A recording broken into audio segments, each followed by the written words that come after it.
Philippine, kagaya ng sa ang Biblia. That is one approach, and that is a valid approach also. Okay? Valid approach po yan sa translation. At ang pangalawang approach, ibibigay na ang kahulugan sa halip na ibibigay ang form ng Hebrew. Kaya sa halip na kalinisan ng ngipin, pinadalhan ko kayo ng gutom.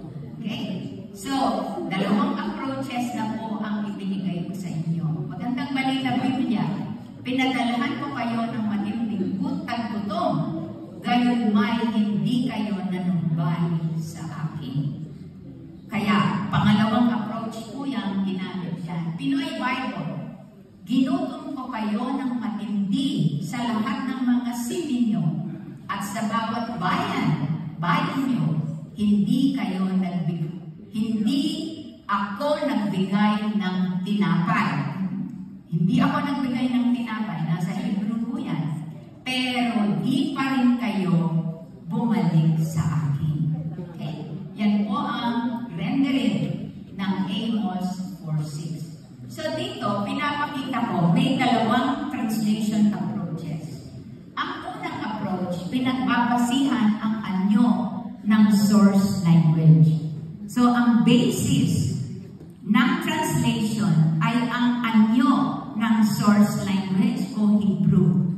Kaya yan po ay tinatawag na, ang unang approach na yan, word for word, pero ang madalas, literal translation, sinasalamin ng translation ang source language. Ang technical term po na ginagamit namin ay formal correspondence. Pag sinabi mo, formal translation yan, ang sinunod dyan, formal correspondence, isang approach yan sa translation at valid po yan. Okay? Pero ang mga salin na ganito, mahirap po maintindihan kung hindi kayo nag-aaral ng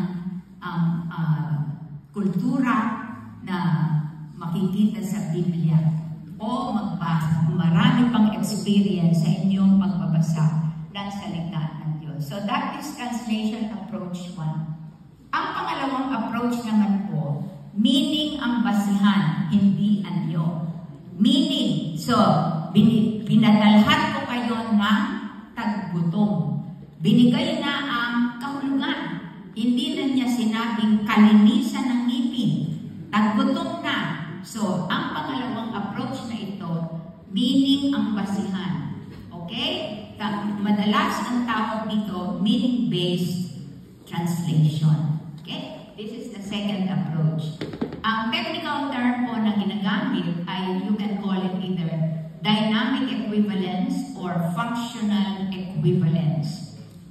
So, may konting difference, pero sa ibang pagkakataon ko na siguro explain yung difference ng dynamic at saka functional. Pero basically, lalabas na ang kahulugan. At ito ang mas madaling maintindihan, siyempre, lalo na sa mga taong hindi nag-aaral ng biblical language.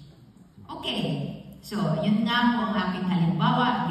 Ginutom ko kayo ng matindi dyan sa Amos 4:6. So even with just one verse, I tried to show you two ways of translating.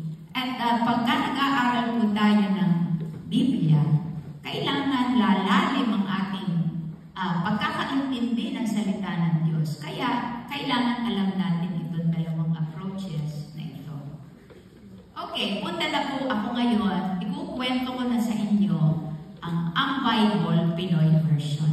Okay? Dalawang covers po, no? Nakita nyo, yung isa black, yung isa maraming kulay. So, makakapili po kayo pag bumili kayo. Ang sabi ko, ang the best translation para sa mga Filipino. At syempre, ipapaliwanag ko sa inyo, bakit naniniwala ako na ang Pinoy Bible ang best translation para sa mga Filipino. Anong klaseng translation ang Pinoy Bible? Anong klaseng translation? Ang tawag po namin dito, heterogeneous as opposed to homogeneous. Ang heterogeneous, syempre, marami. Homogeneous, iisang wika. Ang heterogeneous, dalawa o more than one languages, no? More than one language. O tawag din dito kuminsan, mixed language translation.